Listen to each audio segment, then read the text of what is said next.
Hello.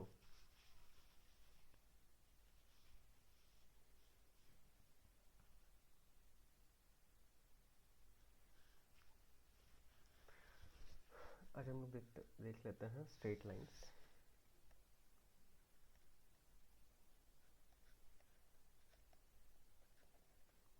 Class 11 coordinate geometry का बहुत important topic है। स्ट्रेट लाइंस में सबसे पहले हम लोगों को कुछ चीज़ क्लियर होना चाहिए पॉइंट्स के बारे में, जो हम लोग अप टू क्लास 10 देखे रहते हैं।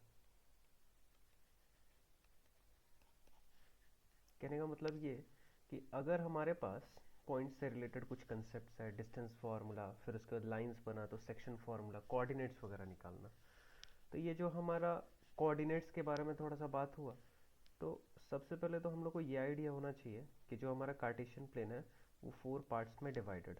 First quadrant, second quadrant, third quadrant and fourth quadrant. First quadrant में हमारा दोनों कोऑर्डिनेट्स पॉजिटिव, इसमें नेगेटिव पॉजिटिव, मतलब एक्स कोऑर्डिनेट नेगेटिव, इधर लेफ्ट है X, X dash, Y, Y dash. Third quadrant में negative negative and fourth quadrant में ये हमारा पॉजिटिव और नेगेटिव। तो सबसे पहले ये कुछ बेसिक आइडिया है। जो हमारा कार्टेशियन प्लेन है, जो हमारा कोऑर्डिनेट एक्सिस है, उसमें 4 क्वाड्रेंट्स फॉर्म हुआ, first, second, third and fourth, और ये रिस्पेक्टिव कोऑर्डिनेट्स होता है। ये लेफ्ट साइड में हमारा positive side of the X axis, ये ऊपर में जो है ये positive side of the Y axis, ये negative side of the X axis, ये negative side of the Y axis, और अकॉर्डिंगली हमारा कोऑर्डिनेट्स बना। उसके बाद कुछ बेसिक टॉपिक्स है जो अप टू क्लास 10 तक हम लोग को मिला रहता है, जैसे डिस्टेंस फॉर्मूला।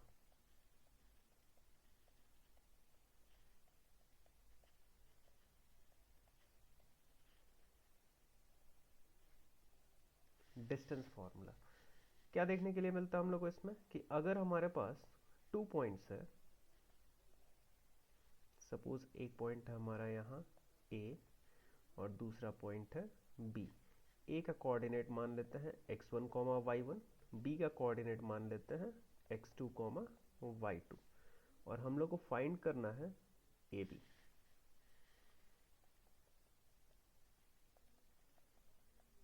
तो इसका डायरेक्ट फॉर्मूला, लेकिन हम लोग थोड़ा सा इसको डिराइव करने तो हम लोग को आइडिया लग जाएगा कि आखिर वो फॉर्मूला आता कैसे है।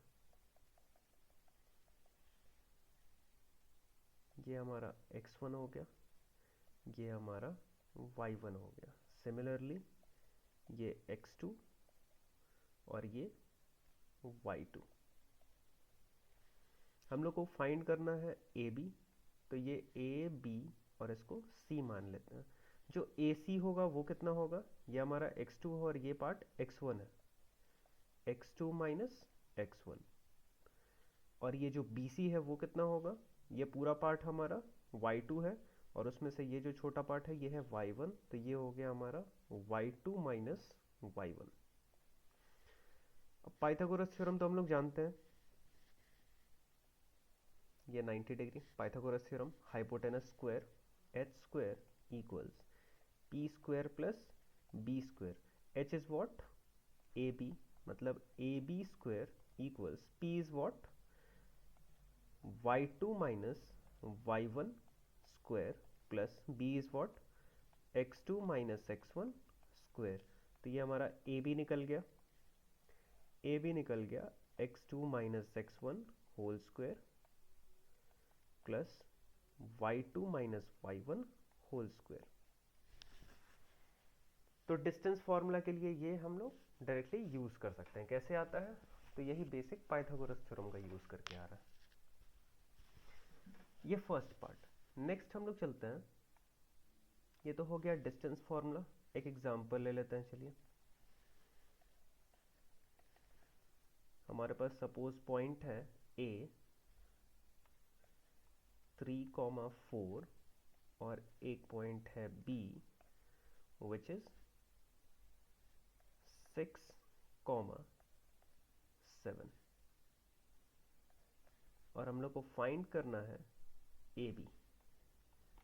तो डायरेक्टली क्या कर सकते हैं हम लोग, root over x2 minus x1, ये सारा अप टू क्लास 10 तक मिला रहता है। Plus 7 - 4 whole square root over 3 square plus ये अगेन 7 - 4 इज व्हाट 3, ये 3 स्क्वायर कितना आ गया 9 + 9 रूट 18, ये हो गया हमारा 3√2 ए बी का वैल्यू।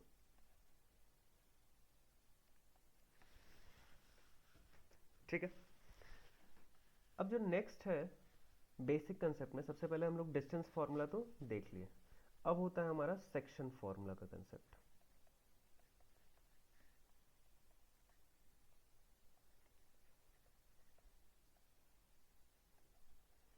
सेक्शन फार्मूला में क्या होता है कि दो पार्ट है इसमें भी। क्लास 10 में तो सिर्फ एक था हमारे पास इंटरनल डिवीजन का, इस बार हम लोग इंटरनल और एक्सटर्नल दोनों डिस्कस करेंगे। और ये पूरे स्ट्रेट लाइंस, कोनिक सेक्शन, मतलब पूरे कोऑर्डिनेट ज्योमेट्री में ये हम लोग को हेल्प करने वाला है। डिस्टेंस फार्मूला, सेक्शन फार्मूला, बीच बीच में इवन क्लास 12 में 3 डायमेंशनल ज्योमेट्री जो हम लोग को मिलता है 3D, वहां भी ये हेल्प करेगा।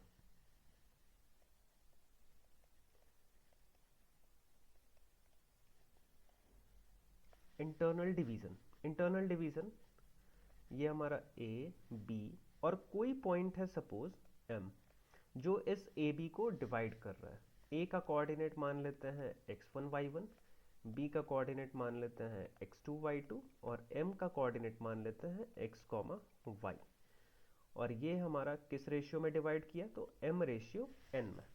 इंटरनली दो केसेस बनता है, एक होता है इंटरनल डिवीजन का और एक होता है एक्सटर्नल डिवीजन। इंटरनल डिवीजन मतलब ये ए और बी के बीच में लाई करेगा, और एक्सटर्नल डिवीजन मतलब ये जो m हम लोग यहाँ लिखे हैं वो हम लोग यहाँ लिखते हैं, वो हम लोग नेक्स्ट केस में डिस्कस करेंगे।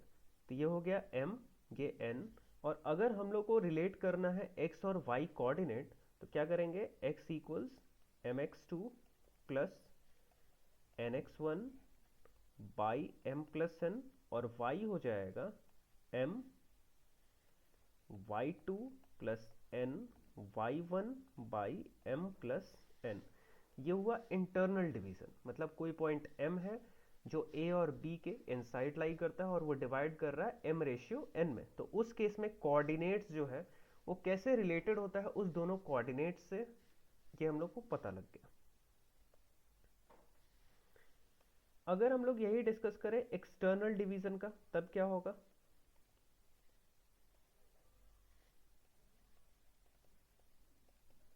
तो छोटा सा चेंज होगा। अगर एक्सटर्नल डिवीजन का बात किया जाए, ए बी, ए हमारे पास है x1 y1, बी है हमारे पास x2 y2, और कोई कोऑर्डिनेट हम लोग ले लेते हैं m जो इसके बाहर लाई करता है। ठीक, अब हम लोग बोल रहे हैं कि इस a एंड b के ज्वाइन करने वाले लाइन को, ये जो हमारा पॉइंट m है वो डिवाइड कर रहा है कुछ सर्टेन रेशियो में। तो डाउट आता है ये डिवाइड कैसे कर रहा है, तो यहाँ पे जो रेशियो है एक्चुअली ना वो है am/bm, ये है हमारा m/n, और यहाँ पे m इनसाइड लाई करता था और यहाँ भी वही था, am/bm इक्वल्स m/n।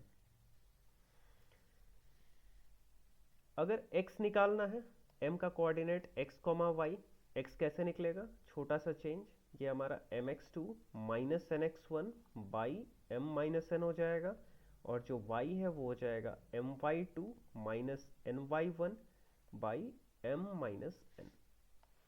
ये सिर्फ एक शॉर्ट रिकैप है, क्योंकि ये सब चीज़, इन सब पे बेस्ड हम लोग काफ़ी क्वेश्चंस अप टू क्लास 10 किए रहते हैं। तो बस ये फॉर्मूला पता होना चाहिए जो इन बिटवीन अगर कहीं यूज हुआ तो हम लोग यूज कर पाए। ठीक है,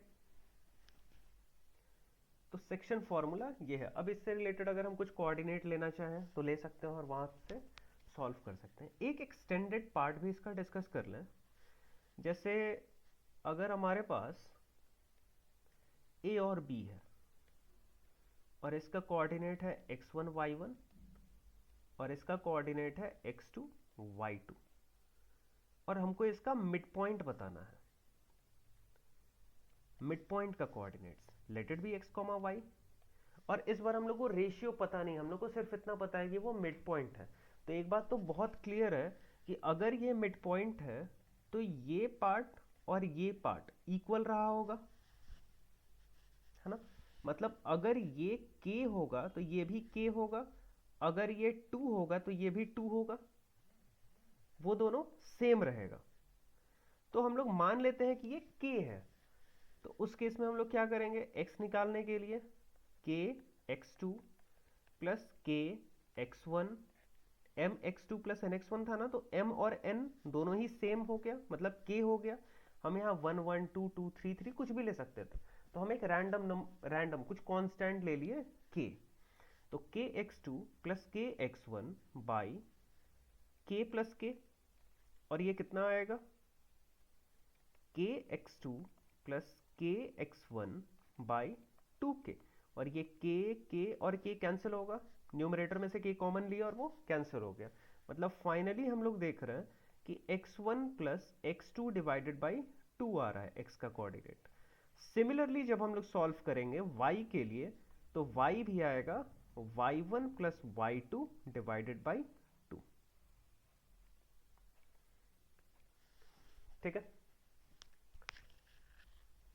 तो ये हुआ हमारा सेक्शन फॉर्मूला का सारा कहानी। इंटरनल डिवीजन डिस्कस किए, एक्सटर्नल डिवीजन डिस्कस किए, और इसका एक एक्सटेंडेड पार्ट कि अगर मिड पॉइंट हो तो उस केस में क्या करेंगे। तो मिड पॉइंट जब भी होगा तो दोनों को ऐड करेंगे और जस्ट 2 से डिवाइड कर देंगे, हम लोग को मिड पॉइंट का कोऑर्डिनेट्स मिल जाएगा। ऐसा नहीं कि सिर्फ कोऑर्डिनेट्स पता करना होता है, रेशियो भी पता करना होता है कभी कभी। तो अगर कोऑर्डिनेट्स पता है तो रेशियो का आइडिया लग जाएगा, अगर रेशियो पता है तो कोऑर्डिनेट्स पता लग जाएगा। ठीक है, आगे बढ़ते हैं।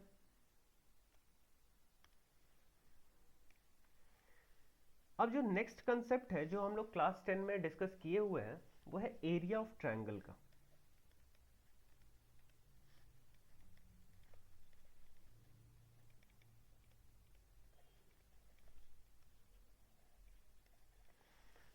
अगर हम लोग को कोऑर्डिनेट्स पता हो वर्टिसेस का, ये हमारा a b and c, a का कोऑर्डिनेट मान लेते हैं x1 y1, b का कोऑर्डिनेट मान लेते हैं x2 y2, और c का कोऑर्डिनेट मान लेते हैं x3 y3। और क्या फाइंड करना है हम लोग को, एरिया ऑफ ट्रायंगल। तो एरिया ऑफ ट्रायंगल फाइंड करना बहुत आसान है।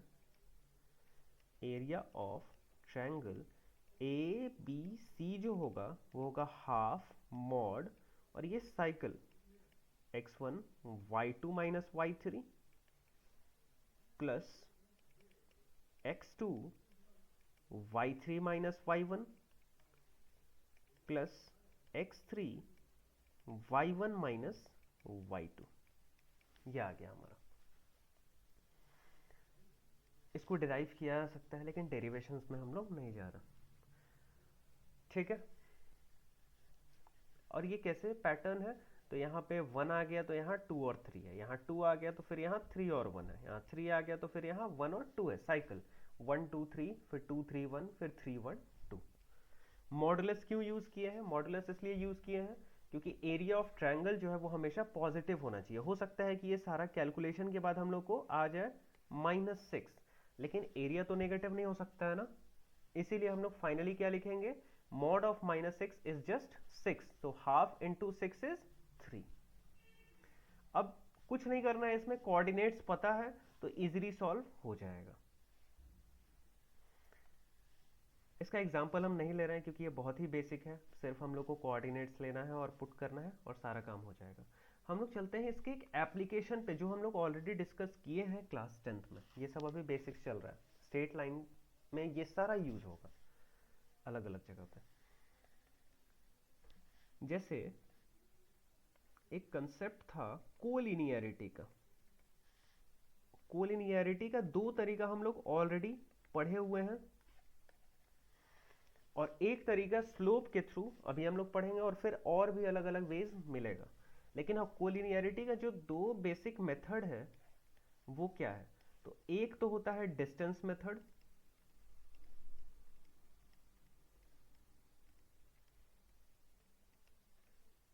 और एक होता है area of triangle method.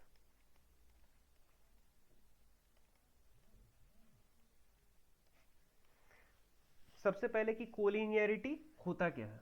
Collinear कहने का मतलब कि जो भी गिवन पॉइंट्स है वो सेम लाइन पे लाई कर रहा है। मतलब कि अगर हमारे पास 3 गिवन पॉइंट्स है और ये एक ही लाइन पे लाई करे तो हम लोग बोल सकते हैं कि ये जो गिवन पॉइंट्स है वो कोलिनियर है। ये हम सिर्फ 3 पॉइंट्स क्यों लिए, 2 पॉइंट्स क्यों नहीं लिए? क्योंकि 2 पॉइंट्स तो हमेशा ही एक लाइन पे लाई करेगा ना। 2 पॉइंट्स से हम लोग हमेशा एक लाइन बना सकते हैं। कहीं भी वो 2 पॉइंट्स ले ले, यहाँ और यहाँ ले ले, फिर भी लाइन बनेगा। लेकिन हाँ, अगर 3 पॉइंट्स है और थर्ड पॉइंट यहाँ हो जाए तो लाइन फॉर्म नहीं होगा। कोलिनियर होने के लिए उस पॉइंट को यहीं होना पड़ेगा। क्लियर? तो कोलिनियरिटी प्रूव करना होता है हम लोग को, या फिर इससे रिलेटेड हमारे पास क्वेश्चंस होता है। तो कोलिनियर होता क्या है ये तो हम लोग समझ गए कि एक ही लाइन पे लाई करें। अब इसको कनेक्ट कैसे करेंगे? तो कनेक्ट करने का 2 तरीका अभी फिलहाल, एक और तरीका अभी जस्ट कुछ देर बाद हम लोग बढ़ेंगे स्लोप से रिलेटेड। तो अभी के लिए हम लोग लेते हैं डिस्टेंस मेथड। कहता है कि ए बी सी है, अगर ये एक ही लाइन पे लाई कर रहा है तो जो ए बी होगा और जो बी सी होगा, अगर इस दोनों का सम करें तो क्या वो ए सी के बराबर आएगा? फिर से, अगर हमारा ए बी सी एक ही लाइन पे लाई कर रहा है तो अगर हम ए बी डिस्टेंस फॉर्मूला से हम लोग डिस्टेंस तो अगर कोऑर्डिनेट्स गिवन है तो निकाल ही सकते हैं। तो हम लोग ए बी कैलकुलेट कर ले, बी सी कैलकुलेट कर ले और ए सी भी कैलकुलेट कर ले। और अगर ऐसा देखने के लिए मिले कि ए बी और बी सी ऐड करने के बाद ए सी के बराबर आ रहा है तो हम लोग कंक्लूड कर पाएंगे ना कि ये कोलिनियर है, एक ही लाइन पे रहा होगा। कैसे? अगर ये पॉइंट इस लाइन पे ना हो के सपोज यहां होता तो हम लोग क्या कैलकुलेट करते? ए बी, फिर कैलकुलेट करते बी सी। तो क्या इस केस में ए बी और बी सी करने के बाद ए सी आता? आंसर है नहीं। ए बी और बी सी किए, ए सी तो हमारा कुछ डायगोनल टाइप से हो जा रहा है, वो उसको कनेक्ट कर दे रहा है, शॉर्टेस्ट पाथ हो जाएगा, है ना। तो A B plus B C के बराबर तो नहीं आएगा। लेकिन अगर ये इसी लाइन पे लाई करता है तो हम लोग क्या देख पा रहे हैं कि A B plus B C करे तो वो ए सी के बराबर होगा। तो यही कंसेप्ट यूज करता है डिस्टेंस मेथड।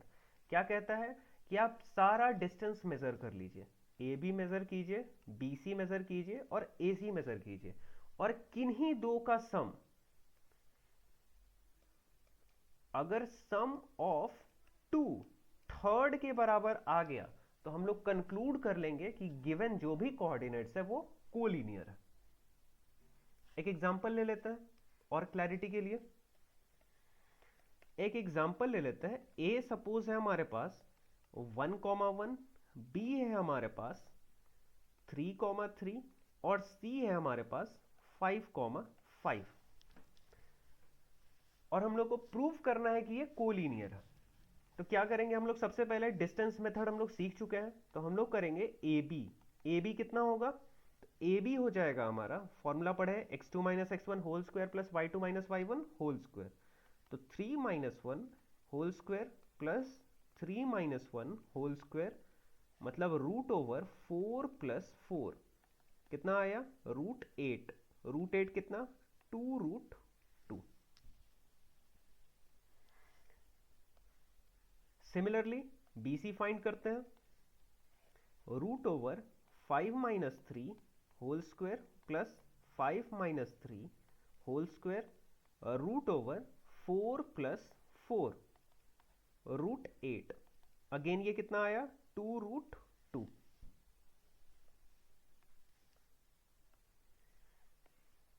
ये कैसे निकल रहा है ये क्लियर होना चाहिए। रूट 8, रूट 8 को हम लोग 2 रूट 2 कैसे लिख रहे हैं? कुछ नहीं, इसको हम लोग फैक्टराइज करते हैं और वहां से आइडिया लग जाता है। जैसे सपोज अगर हम इसको एक्सप्लेन करें, चलिए थोड़ा सा इसको डिस्कस कर ही लेते हैं। अगर हमारे पास 8 है, इसको अगर हम फैक्टराइज करें तो 2 4 2 2 और यहाँ 2 1, तो ये जो भी 2 बार आता है वो बाहर निकल गया, जो जो भी बच गया हमारे पास वो इनसाइड रह गया, तो ये बन गया 2 रूट 2।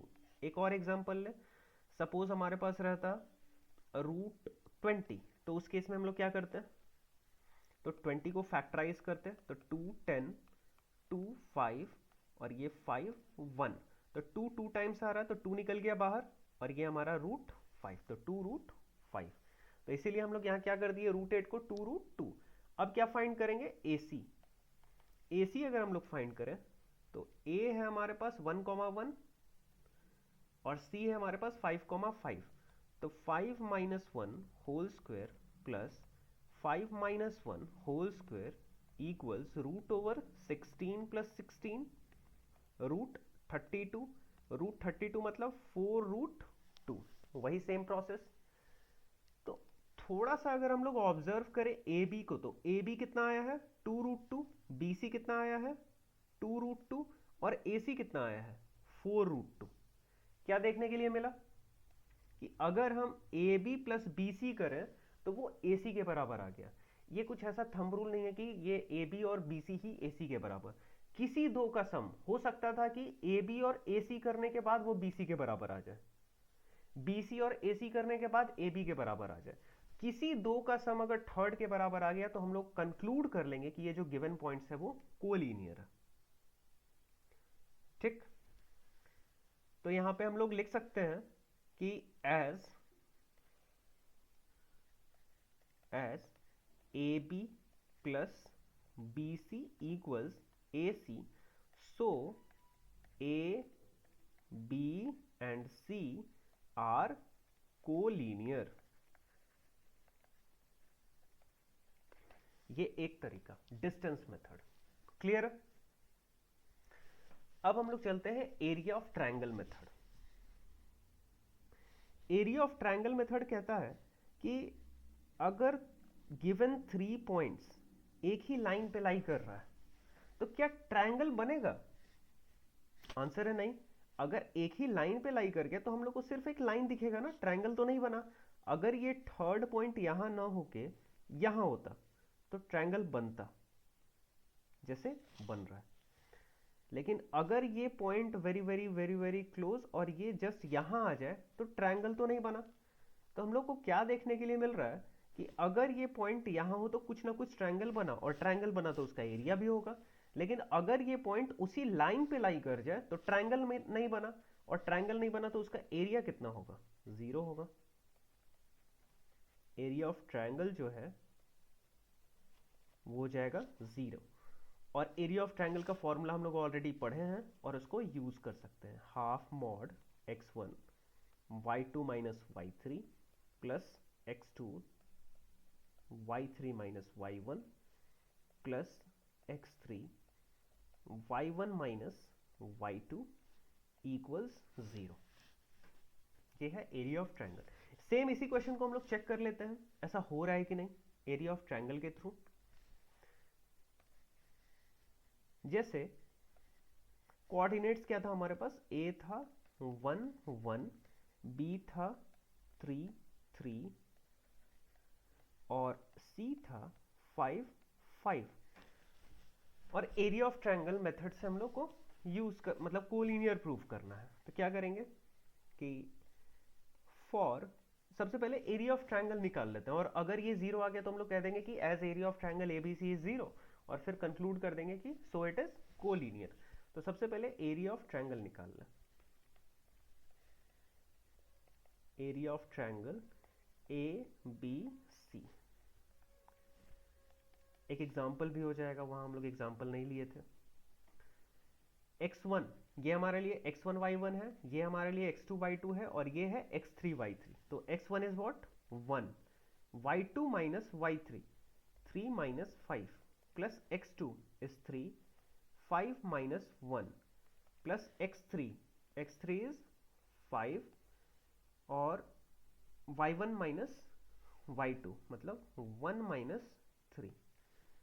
तो ये हो गया हमारा half mod 1 into minus 2 plus 3 into 4 plus 5 into minus 2, half mod minus 2 plus 12 minus 10। क्या देखने के लिए मिला, माइनस 2 और माइनस 10 कितना हो जाएगा, माइनस 12 और माइनस 12 प्लस 12 0, मतलब हाफ इंटू मॉड 0, मॉड 0 का वैल्यू 0, तो ये कितना हो गया 0। एरिया ऑफ ट्रायंगल ABC आ गया 0। So we can conclude, so A B and C are collinear. और इसमें से कुछ भी अलग नहीं, ये सारा अप टू क्लास 10 में हम लोग पढ़े हुए हैं। अब हम लोग चलेंगे आगे कि क्लास 11 में मेनली हम लोग को क्या इंट्रोड्यूस कराया गया है। एक सेकंड, थोड़ा सा चार्जर कनेक्ट कर ले।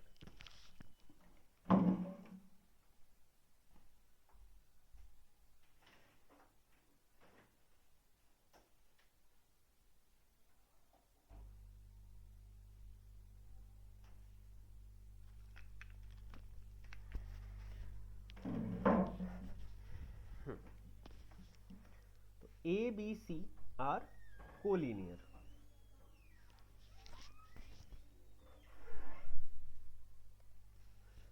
अब जहां से हम लोग को इस बार स्टार्ट करना है, ये सारा चीज तो बीच बीच में कहीं कहीं यूज होगा। डिस्टेंस फार्मूला क्लियर होना चाहिए, सेक्शन फार्मूला क्लियर होना चाहिए, एरिया ऑफ ट्रायंगल क्लियर होना चाहिए। तो ये सारा चीज तो हम लोग डिस्कस कर लिए। अब जो हमारा मेन टॉपिक स्टार्ट होता है वो होता है स्लोप।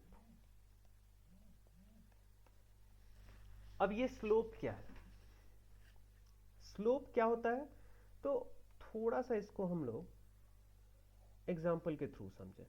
एक सरफेस हम आपको ऐसा दिए और दूसरा सरफेस ऐसा दिए,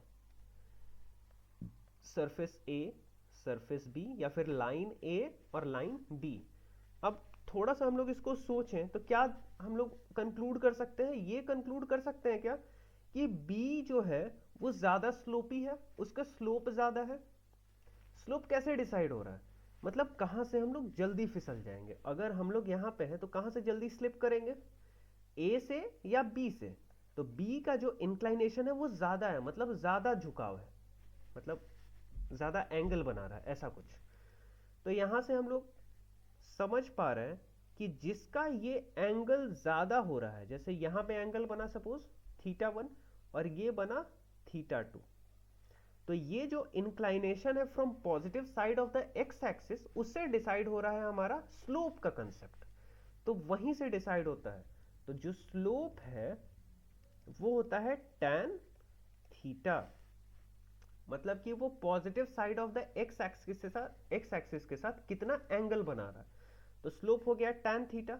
अब स्लोप हो गया tan थीटा और हम लोग को कोऑर्डिनेट्स गिवन है, तो कोऑर्डिनेट्स को यूज कैसे करेंगे ये समझना पड़ेगा। तो कोऑर्डिनेट्स को यूज करना कोई मुश्किल काम नहीं है। कैसे, तो हम लोग पॉइंट्स ले लेते हैं ए और बी, जैसे उस समय लिए थे। ए का कोऑर्डिनेट्स x1 y1 और b का कोऑर्डिनेट्स x2 y2। ये हो गया हमारा x1, ये हो गया हमारा y1।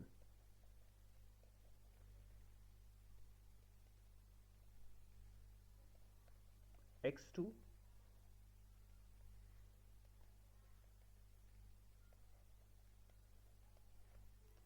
y2। सिमिलरली अभी जस्ट कुछ देर पहले हम लोग किए हैं, और हम बताए कि ये जो tan थीटा है, मतलब positive side of the X axis के साथ जो वो एंगल बना रहा है, उससे डिसाइड होता है स्लोप। तो अगर ये लाइन को हम एक्सटेंड करें ऐसा, तो ये एंगल जो बनेगा वही एंगल यहां बनेगा, करस्पॉन्डिंग एंगल टाइप का, है ना। तो यहां पे जो एंगल बना उसको हम मान लेते हैं थीटा। और अगर हम tan थीटा निकाल पाए कोऑर्डिनेट के टर्म्स में, तो मेरा काम तो हो गया, हम लोग को फॉर्मूला मिल जाएगा। तो tan थीटा होता क्या है, तो tan थीटा होता है perpendicular by base.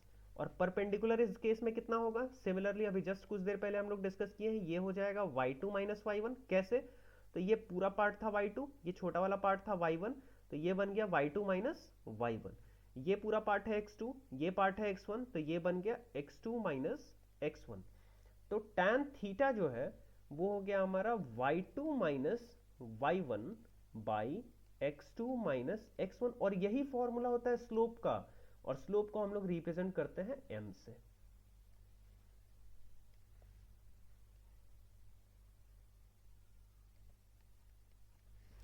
y2 minus y1 by x2 minus x1। ठीक है, चलिए आगे बढ़ते हैं। तो सबसे पहले हम लोग को स्लोप का आइडिया लग गया, कुछ एग्जांपल ले लिए जाए। अगर हमारे पास कोई लाइन है और वो एंगल बना रहा है from positive side of the X axis के साथ 60 डिग्री का, और हम आपसे पूछे स्लोप बताइए, तो क्या करेंगे हम लोग? tan 60 डिग्री, tan 60 मतलब कितना? √3, तो स्लोप हो गया √3। दूसरा एग्जांपल ले, और इस बार हम आपको लाइन शो कर दें, और ऐसा लाइन है हमारे पास और ये एंगल पता है, दिस एंगल इज 45 डिग्री, और हम आपसे पूछे कि बताइए इसका स्लोप क्या है। तो इसका स्लोप हम लोग क्या करेंगे? m इक्वल्स अगेन एंगल पता है और इसका tan 45 डिग्री, करेक्ट? नहीं, हम क्या रिपीट किए बार बार? From positive side of the X axis, मतलब ये एंगल क्या है, ठीक है, लेकिन हम लोग को स्लोप का आइडिया लगता है positive side of the X axis से, मतलब कि उस डायरेक्शन से हम लोग मेजर करते हैं। तो कितना एंगल बना? अगर ये 45 है तो ये कितना होगा? 135 डिग्री। मतलब हम यहां ये ना करके स्लोप निकालने के लिए क्या करेंगे? tan 135 degree. और tan 135 कैसे निकलता है? थोड़ा सा ट्रिग्नोमेट्री का कंसेप्ट यूज करें। tan 90 प्लस 45, और tan 90 प्लस थीटा कितना होता है? tan 90 प्लस थीटा इज, किस क्वाड्रेंट में जा रहा है? सेकेंड क्वाड्रेंट में। सेकेंड क्वाड्रेंट में हमारा क्या होता है? सबसे पहले तो यहाँ 90 है तो ये कन्वर्ट होगा, कन्वर्ट होकर ये हो जाएगा cot 45। पॉजिटिव होगा कि नेगेटिव होगा? तो सेकेंड क्वाड्रेंट में जो tan है वो नेगेटिव होता है, तो माइनस cot 45, मतलब माइनस, और cot 45 का वैल्यू 1, तो यहाँ पे स्लोप हो गया -1। अगर एंगल पता है तो हम लोग स्लोप निकाल पाएंगे। एक एग्जांपल और लेते हैं कोऑर्डिनेट के टर्म्स में। अगर a है हमारे पास 1 1 और b है हमारे पास 3 3, और हम आपसे पूछे स्लोप बताइए, अभी जस्ट फॉर्मूला हम लोग देखें, y2 minus y1 by x2 minus x1, मतलब 3 माइनस 1 बाई 3 माइनस 1, 2 बाई 2, कितना आ गया? 1, m का वैल्यू 1। तो स्लोप कैसे निकलता है ये हम लोग को समझ में आ गया, और हर लाइन का कुछ ना कुछ स्लोप होगा, कुछ ना कुछ वो एंगल बनाएगा from positive direction of the X axis. आगे बढ़ते हैं। अब जब स्लोप के बारे में बात हुआ, तो अब कभी कभी क्या होता है, हम लोग को अलग अलग लाइंस के स्लोप को कनेक्ट करना होता है। तो एक कंसेप्ट है relation between slopes.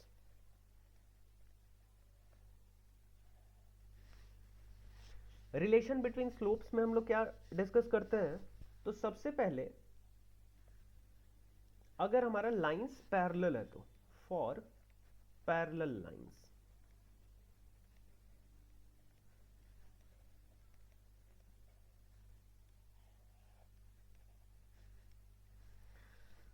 For parallel lines example ले लेते हैं। एक लाइन हमारा ऐसा है और सेकंड लाइन भी एकदम टू कॉपी पैरेलल है। ये पैरेलल बन नहीं पाया, कोई बात नहीं, लेकिन हम लोग मानेंगे कि ये पैरेलल है एटलीस्ट। चलिए इस बार नियर टू पैरेलल बना। ये हमारा लाइन L1, ये है लाइन L2। इसका जो स्लोप होगा वो होगा m1, इसका जो स्लोप होगा हम मान लेते हैं उसको m2, डिनोट करना। और अगर ये दोनों लाइन पैरेलल है और ये एंगल है थीटा, तो क्या हम इस एंगल को भी थीटा लिख सकते हैं? कैसे? करेस्पॉन्डिंग एंगल, पैरेलल लाइन से जो एंगल यहां बनेगा वही एंगल वहां बनेगा। और हम लोग को पता है कि m1 हम निकालना चाहे तो इस थीटा के थ्रू निकाल सकते हैं, tan थीटा। m2 निकालना चाहे तो अगेन इसी थीटा के थ्रू निकाल सकते हैं, अगेन tan थीटा। तो अगर m1 का वैल्यू tan थीटा है और थीटा हमको पता है कि दोनों जगह सेम है, तो m1 tan theta, m2 tan theta, तो क्या हम कंक्लूड कर सकते हैं कि m1 और m2 बराबर होगा? हाँ, कर सकते हैं, m1 और m2 बराबर होगा। तो जब भी पैरेलल लाइंस होता है तो वहां पे हम लोग को पता लग गया कि जो स्लोप होता है वो इक्वल होता है। अगर एक लाइन है L1 जिसका स्लोप है 2 और दूसरा लाइन है L2 और वो पैरेलल है उसके, तो उसका भी स्लोप होगा 2, ये हम लोग को पहले से पता है। अगर यही हो परपेंडिकुलर लाइन का केस, फॉर परपेंडिकुलर लाइंस,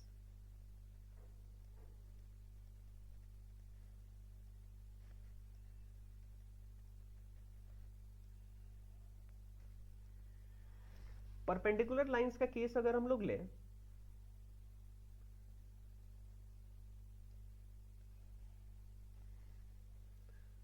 एक लाइन ले लेते हैं ऐसा और दूसरा लाइन ले लेते हैं जस्ट परपेंडिकुलर, ये हमारा परपेंडिकुलर, ये लाइन है L1 और ये लाइन है L2। L1 का स्लोप मान लेते हैं M1 और L2 का स्लोप मान लेते हैं M2। ये अगर 90 डिग्री है तो ये भी तो 90 डिग्री होगा, इसमें तो कोई डाउट ही नहीं होना चाहिए। ये अगर थीटा है तो ये थोड़ा सा बताइए कितना होगा, क्या ये 90 माइनस थीटा होगा? आंसर है हाँ, बिल्कुल होगा। ठीक है, और अगर ये 90 माइनस थीटा है तो हम तो हमेशा मेजर करते हैं from the positive side of the X axis slope के लिए, क्योंकि हमको L2 का तो स्लोप चाहिए होगा ना, सॉरी L1 का स्लोप। L2 का स्लोप तो हम tan थीटा से निकाल सकते हैं, यहां लिख भी देते हैं। M2 कितना निकला? tan theta. और M1 अगर निकाले L1 का स्लोप तो वो कितना निकलेगा? ये जितना एंगल निकलेगा उसके बेसिस पे, तो हम लोग को पता है टोटल होता है 180, इधर है 90 माइनस थीटा, तो ये कितना हो जाएगा? 180 माइनस 90 माइनस थीटा, मतलब कितना आ रहा है? 180 माइनस 90 इज 90 और माइनस माइनस प्लस, तो 90 प्लस थीटा। तो क्या हम इसको tan 90 प्लस थीटा लिख सकते हैं? और tan 90 प्लस थीटा कितना होता है? सेकेंड क्वाड्रेंट में अगेन जा रहा है, फंक्शन चेंज होगा और with negative minus cot theta. तो M2 निकला tan थीटा, M1 निकला माइनस कॉट थीटा। अब एक रिलेशन हम लोग यहां एस्टैब्लिश कर सकते हैं, थोड़ा सा यहीं पे हम स्पेस ले लें। तो M1 अगर निकला माइनस कॉट थीटा, तो क्या हम कॉट को tan में कन्वर्ट कर सकते हैं? आंसर है हाँ, बिल्कुल, -1/tan थीटा। और tan थीटा कितना था? M2 था, तो -1/M2। और यहां कितना? M1। तो फाइनली हम लोग कहां पहुंचे? M1 into M2 equals -1। यही रिलेशन होता है जब भी हमारा लाइंस परपेंडिकुलर हो। Clear?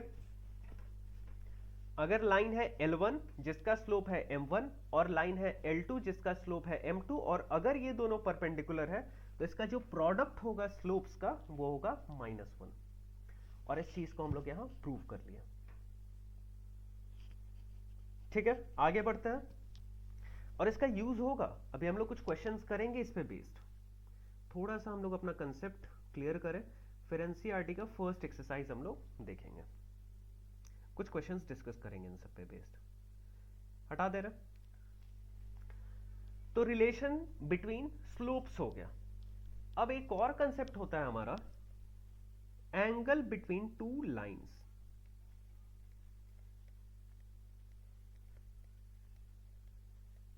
Angle between two lines. अगर हमारे पास ये लाइन L1 है और ये लाइन L2 है और ये हम लोग को चाहिए, let it be theta, angle between two lines. एक चीज यहां समझने के लिए कि एंगल बिटवीन टू लाइंस हम लोग बोल रहे हैं ना, तो सिर्फ एक एंगल एग्जिस्ट नहीं करता है। ये लाइन, ये अगर एंगल ले तो ये एंगल भी तो L1 और L2 के बीच का ही है, तो हम लोग हमेशा लेते हैं एक्यूट एंगल, और एक्यूट में हमेशा जो भी हम लोग उसका निकालेंगे tan वो आएगा पॉजिटिव, इसलिए मॉडुलस यूज करेंगे, अभी दिखेगा। L2 का स्लोप हम लोग M2 और L1 का स्लोप हम लोग M1। तो यहां पे जो tan थीटा है इसको भी बिल्कुल प्रूफ किया जा सकता है। tan थीटा जो है वो होगा M2 minus M1 by 1 plus M1 into M2। अब इसको देख के tan A माइनस बी का कुछ याद आ रहा होगा। अगर इसको समझना है तो हम लोग यहां समझ सकते हैं। एक लाइन ले लेते हैं ऐसा और दूसरा लाइन ले लेते हैं ऐसा। और इसके बीच का जो एंगल है वो हम मान लेते हैं ये, इसको हम मान लिए θ1, इसको मान लिए θ2। तो अगर ये θ2 तो ये कितना 180 माइनस θ2, अगर ये 180 माइनस θ2 और ये θ1 तो ये कितना 180 माइनस θ1 माइनस 180 माइनस θ2। तो कितना आ रहा है ये 180 और 180 तो कैंसिल हो जाएगा और बच जाएगा हमारा θ2 माइनस θ1, θ2 माइनस θ1। ठीक है। और अच्छा दोनों तो सेम ही एंगल है ना, हम क्या करते हैं इसको ना लेके हम इसको ले लेते हैं। चलिए, ये भी एंगल तो उस दोनों लाइन के बीच का ही है, ये L1 मान लिए, ये L2 मान लिए, तो कितना आया θ2 माइनस θ1। और इस θ2 माइनस θ1 को ही हम डिनोट कर दिए थीटा से, मतलब एंगल बिटवीन टू लाइंस। तो अब एक बात बताइए, अगर हमको tan थीटा निकालना है, मतलब हमको क्या निकालना है, tan θ2 माइनस θ1 निकालना है। और tan a माइनस बी का फॉर्मूला हम लोग ट्रिग्नोमेट्री से ऑलरेडी जानते हैं, क्या होगा, तो tan θ2 minus tan θ1 by 1 plus tan θ2 into tan θ1। tan θ2 मतलब m2, tan θ1 मतलब m1 by 1 plus m1 into m2। यही आया ना, मतलब एंगल बिटवीन, हम मॉडुलस इसलिए लगाए हैं कि हम लोग को चाहिए पॉजिटिव, हम लोग एक्यूट एंगल कंसीडर किए, तो बस ये यहां मॉड फाइनली यूज कर लेते हैं कि अगर नेगेटिव भी आए तो पॉजिटिव हो जाए और हम लोग को निकले छोटा वाला एंगल। अगर बड़ा वाला एंगल निकालना है तो कुछ नहीं, अगर एक बार हम लोग को पता लग गया कि ये निकला 60 डिग्री, तो क्या ये निकालना कोई मुश्किल काम, बिल्कुल नहीं। 180 माइनस 60 डिग्री मतलब 120 डिग्री। ठीक है, तो यहां से हमारा कंसेप्ट क्लियर हो गया, स्लोप का, रिलेशनशिप बिटवीन स्लोप्स का, पैरेलल और परपेंडिकुलर देखे, और फिर देखे हम लोग एंगल बिटवीन टू लाइंस। अब हम लोग थोड़ा सा कुछ क्वेश्चन सॉल्व करते हैं। हटा दे रहा, एनसीईआरटी ओपन करते हैं और एनसीईआरटी में इस पे बेस्ड हमारे पास कुछ क्वेश्चंस हैं, उसको सॉल्व करते हैं।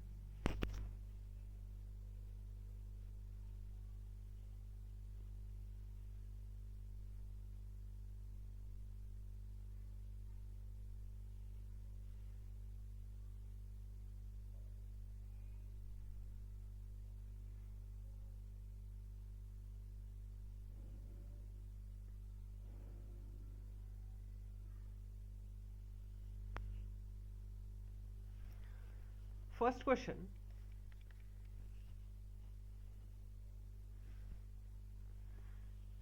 विदाउट, कुछ बेसिक कंसेप्ट हम लोग देख लिए, सिर्फ एक कंसेप्ट बच गया कोलिनियरिटी वाला हमारा एनसीईआरटी के अकॉर्डिंग, जो फर्स्ट एक्सरसाइज में है, उसको भी हम लोग डिस्कस करेंगे अभी। विदाउट यूजिंग पाइथागोरस थ्योरम, हम लोग को प्रूव करना है, शो डैट द पॉइंट्स 4,4,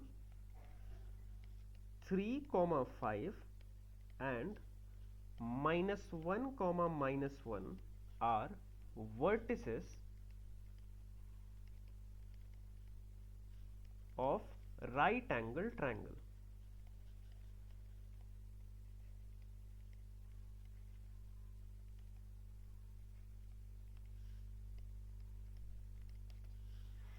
क्या कर सकते हैं हम लोग यहां, विदाउट यूजिंग पाइथागोरस थ्योरम हम लोग को बताना है, पाइथागोरस थ्योरम, क्योंकि एक तरीका हम लोग को क्लास 10 में क्वेश्चन मिलता था ये हम लोग को राइट एंगल ट्रायंगल प्रूफ करने के लिए, और हम लोग क्या करते थे, ये डिस्टेंस मेजर कर लेते थे सारा, ए बी बी सी ए सी निकाल लेंगे और फिर ए बी का स्क्वायर प्लस बी सी का स्क्वायर इक्वल्स ए सी का स्क्वायर कर दिया तो हम लोग को पता लग गया कि पाइथागोरस थ्योरम होल्ड कर रहा है और वो सिर्फ राइट एंगल ट्रायंगल में करता है, और वहां से हम लोग प्रूव कर देते थे। लेकिन इस बार रेस्ट्रिक्शन लगा दिया कि पाइथागोरस थ्योरम यूज नहीं करना है, बिना उसको यूज किए प्रूव कीजिए ये जो गिवन पॉइंट्स है ये वर्टिसेस है राइट एंगल ट्रायंगल का। तो हम लोग क्या करेंगे, तो हम लोग ये काम कर सकते हैं कि सबसे पहले इसको कुछ नेमिंग कर दें। ए मान लेते हैं 4,4, बी मान लेते हैं 3,5 एंड सी मान लेते हैं -1,-1। अब डिस्टेंस फॉर्मूला यूज नहीं करना है और एक ही कंसेप्ट हम लोग अभी पढ़े हैं स्लोप का, तो थोड़ा सा याद करने का कोशिश करते हैं कि क्या राइट एंगल ट्रायंगल और स्लोप्स में कुछ रिलेशन है। तो हाँ, रिलेशन है। राइट एंगल ट्रायंगल में होता है कि एक जो एंगल है वो होता है 90 डिग्री, मतलब कि उसमें दो साइड्स जो होगा, मतलब दो लाइंस जो होगा वो आपस में परपेंडिकुलर होता है राइट एंगल ट्रायंगल में। तो यहां भी हम लोग एग्जैक्टली वही करेंगे। हम लोग क्या निकालेंगे, स्लोप ऑफ ए बी। अगर स्लोप ऑफ ए बी निकाले तो वही formula y2 minus y one by x two minus x one, यही फॉर्मूला हम लोग पढ़े ही हैं सिर्फ, x2 minus x one.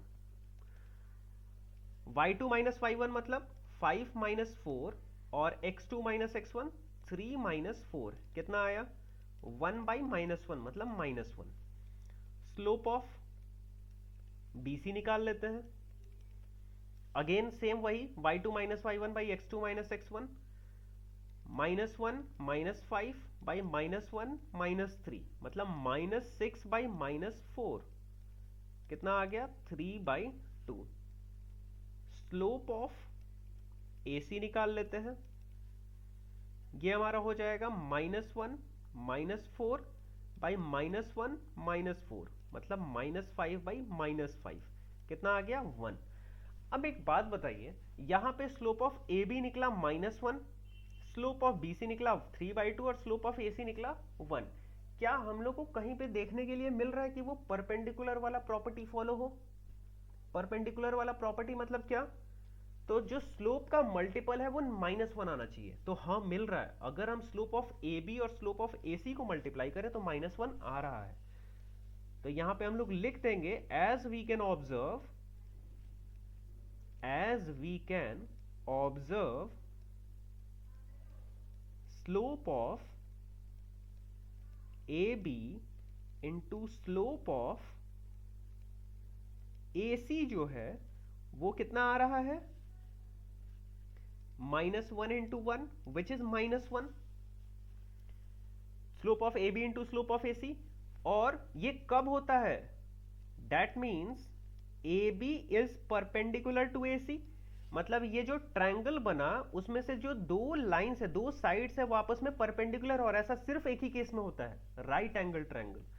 So we can conclude ABC are vertices of right angle triangle. A, B and C are vertices of right angle triangle।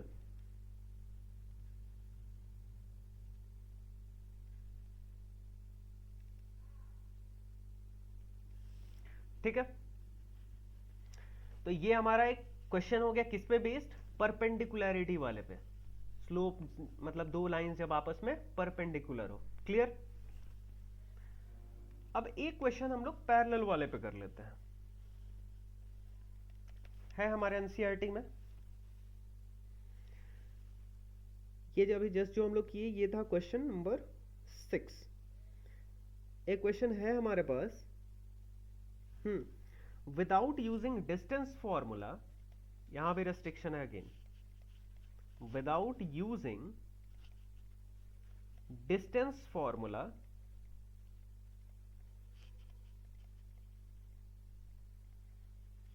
क्या prove करना है, show that points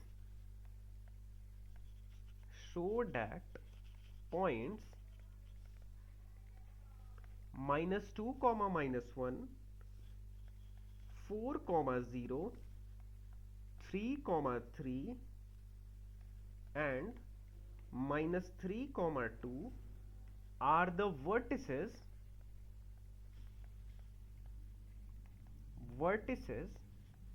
of a parallelogram.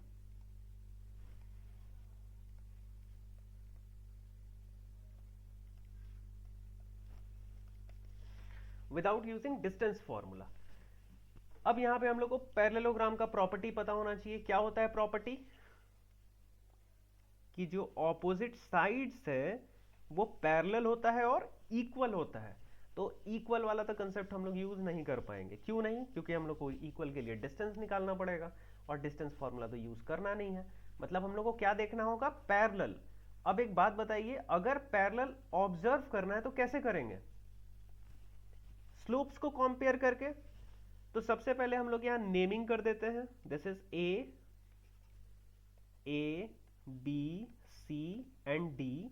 ए हमारा -2 -1, B हमारा 4 0, सी हमारा 3 3 and D हमारा -3 2. और हम लोग सभी का स्लोप्स निकाल लें. अगर हम प्रूव कर पाए कि slope of A B equal slope of C D है and slope of A D equal slope of B C है, तो क्या कंक्लूड कर देंगे कि ये ए बी सी डी जो है वो वर्टेक्स है हमारा पैरेललोग्राम का, है ना?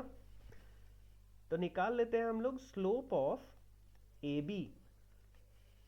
स्लोप ऑफ ए बी कितना होगा? 0 -1 बाई 4 -2, मतलब 1/6. स्लोप ऑफ BC कितना होगा? 3 ये वही y2 - y1 by x2 - x1 वाला ही हम लोग काम कर रहे हैं, कुछ अलग नहीं. 3 - 0 बाई 3 - 4, मतलब 3/-1, मतलब -3. स्लोप ऑफ CD 3 - 2 बाई 3 मतलब 1/6. यहीं पे दिख गया कि स्लोप ऑफ ए बी और स्लोप ऑफ सी डी बराबर आ गया. और जब दो लाइंस का स्लोप बराबर आ जाए मतलब दोनों पैरेलल है.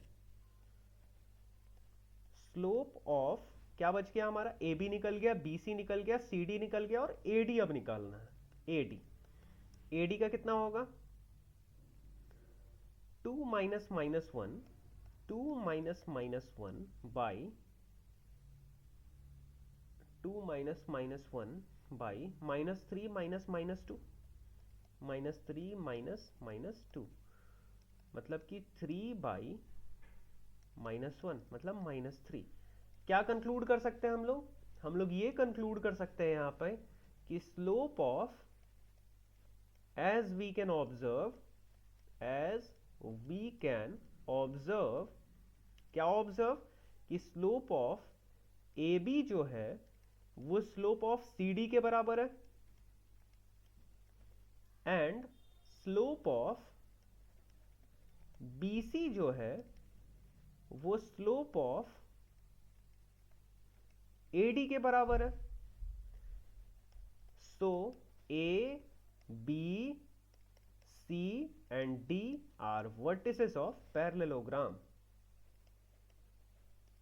Vertices of parallelogram. उसी केस में ये सारा होता है.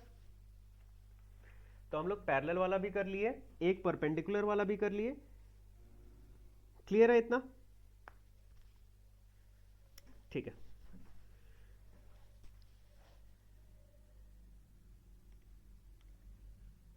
एक क्वेश्चन कर लेते हैं हम लोग, एंगल बिटवीन टू लाइंस वाला. उसको कैसे यूज करना है? तो क्वेश्चन है, इफ द एंगल, ये हमारा एग्जांपल में गिवन है एनसीईआरटी के. If the angle between two lines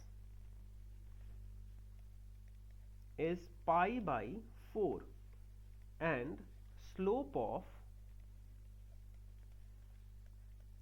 one of the lines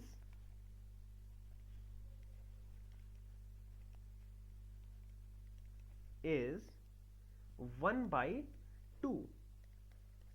Find the slope of the other line.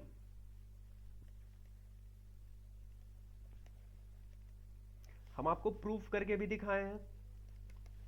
इसका θ2 माइनस θ1 आ जा रहा था और m2 minus m1 by 1 plus m1 into m2 कुछ ऐसा आ रहा था, एंगल बिटवीन टू लाइन्स। तो यहाँ पे क्या हम लोग को गिवन है, सबसे पहले थीटा गिवन है विच इज पाई बाई 4, और एक स्लोप गिवन है, मान लेते हैं कि m1 गिवन है विच इज 1/2। क्या फाइंड करना है, m2।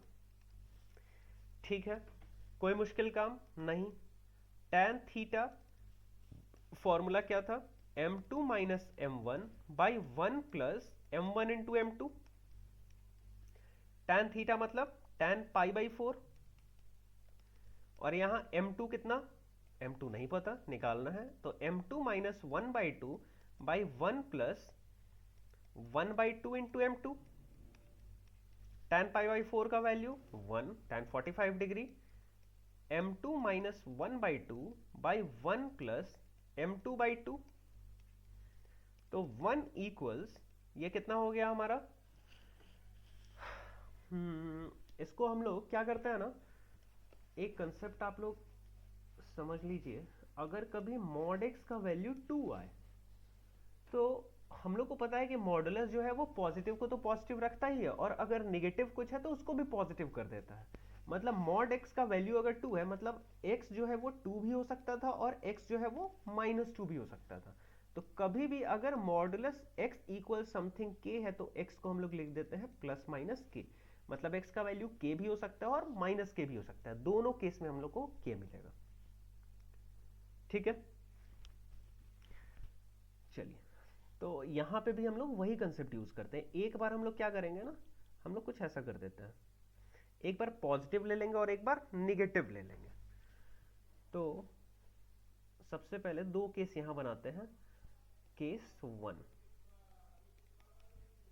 1 equals m2 minus 1/2 by 1 plus m2/2। तो इसको अगर करें तो 1 plus m2/2 equals m2 minus 1/2 होगा, बिल्कुल होगा। इसको अगर फर्दर सॉल्व किया जाए तो 1 प्लस m2 वाले पार्ट को एक तरफ कर देते हैं। m2 वाले पार्ट को एक तरफ करना चाहे तो m2/2 minus m2 equals minus 1/2 minus 1, मतलब माइनस m2/2 इक्वल्स माइनस 3/2। 2 और 2 कैंसिल, माइनस और माइनस कैंसिल, और m2 का वैल्यू मिल गया 3। अब उसी तरह अगर हम निगेटिव ले लें, केस 2, तो -1 equals m2 minus 1/2 by 1 plus m2/2। तो ये कितना हो जाएगा, -1 minus m2/2 equals m2 minus 1/2। m2 वाले पार्ट को एक तरफ लेते हैं तो minus m2/2 minus m2 equals -1/2 plus 1। तो -3m2/2 इक्वल्स, ये हमारा सिर्फ 1/2 आएगा और ये कैंसिल, और m2 का वैल्यू कितना आ गया, m2 का वैल्यू आ गया -1/3। तो m2 का दो पॉसिबिलिटीज निकला, एक निकला 3 और एक निकला -1/3। ठीक है, इसको हम लोग ग्राफिकली भी थोड़ा सा एनालाइज कर सकते थे कि क्यों दो केसेस निकल रहा है, और मैथमेटिकली तो हम लोग को दिख ही गया। एक कंसेप्ट और बच गया हमारा कोलिनियरिटी वाला, उसको थोड़ा सा हम लोग डिस्कस कर लेते हैं। कोलिनियरिटी दो मेथड से हम लोग डिस्कस कर चुके हैं, एक और मेथड है जो हम लोग को, जो हम बोले थे स्टार्टिंग में, कोलिनियरिटी। कोलिनियरिटी प्रूफ करने के लिए ना एक हम लोग स्लोप मेथड भी यूज करते हैं। स्लोप मेथड क्या कहता है, कहता है कि अगर हमारा 3 पॉइंट जो गिवन है वो एक ही लाइन पे लाई कर रहा है, ए बी सी, तो जो ए बी का स्लोप होगा, क्योंकि ए बी जो लाइन है वो ये पूरा है और जो बी सी लाइन है वो भी सेम लाइन है, करेक्ट। तो जो ए बी का स्लोप होगा और जो बी सी का स्लोप होगा, क्या वो इक्वल नहीं होना चाहिए, बिल्कुल होना चाहिए।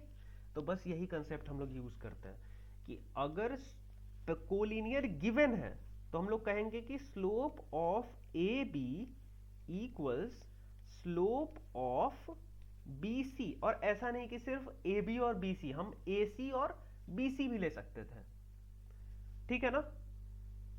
हम ए बी और ए सी भी ले सकते थे, बस एक कॉमन पॉइंट होना चाहिए जो हमेशा आएगा। तो slope of A B equal slope of B C हो गया। तो हम लोग मतलब अगर कोलिनियर गिवन है तो हम लोग ये यूज करेंगे, और अगर हम लोग को कोलिनियर प्रूफ करना है तो भी हम लोग स्लोप ऑफ ए बी निकालेंगे, स्लोप ऑफ बी सी निकालेंगे और चेक कर लेंगे वो दोनों सेम आ रहा है कि नहीं। जो एग्जाम्पल लिए थे थोड़ा उसको देखते हैं। सेम एग्जाम्पल क्या लिए थे हम लोग, A 1 1, B 3 3 and C 5 5। Slope of A B निकाल के देख लेते हैं।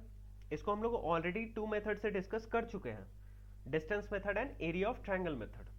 एंड यहाँ पे क्या, यहाँ पे हम लोग स्लोप मेथड यूज कर रहे हैं। स्लोप ऑफ ए बी निकालते हैं। स्लोप ऑफ ए बी कितना निकलेगा, 3 - 1 by 3 - 1, दैट मीन्स 2 by 2 मतलब 1। स्लोप ऑफ बी सी कितना निकलेगा, 5 - 3 by 5 - 3, यहाँ भी 2 by 2 मतलब 1। तो स्लोप ऑफ ए बी जो है और स्लोप ऑफ बी सी जो है दोनों आया 1। मतलब क्या, slope of A B equals slope of B C. यहां से क्या कंक्लूड कर लिए, कंक्लूड हम लोग ये कर लिए कि जो हमारा लाइंस है वो कोलिनियर है, क्योंकि अगर स्लोप बराबर है और पॉइंट कॉमन है, यहां है आपके पास ए बी कोई लाइन, और बी सी, अगर ये सी यहां ना हो के यहां होता तो क्या दोनों का स्लोप सेम हो सकता था, आंसर है नहीं, ये यही होना पड़ेगा। क्लियर है ना। तो बस यही था कोलिनियरिटी तक का कंसेप्ट। एक क्वेश्चन हम लोग और कर लेते हैं कोलिनियरिटी पे, यहां तक तो पूरा क्लियर होना चाहिए।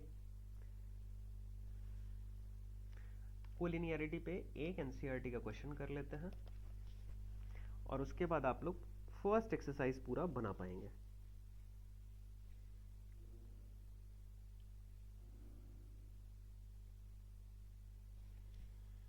क्वेश्चन है, find the value of x for which the points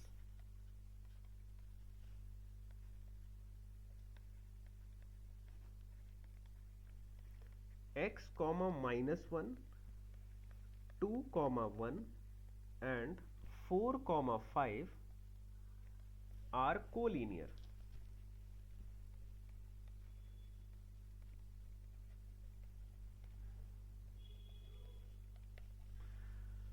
Find the value of x for which the points x, -1, 2, 1 and 4, 5 are collinear. हम लोग को x बताना है अगर ये सारा पॉइंट्स कोलिनियर है। तो सबसे पहले नेमिंग कर देते हैं, a x, -1, b 2, 1 and c 4, 5। और हम लोग को पता है कि अगर कोलिनियर है, फॉर बीइंग कोलिनियर,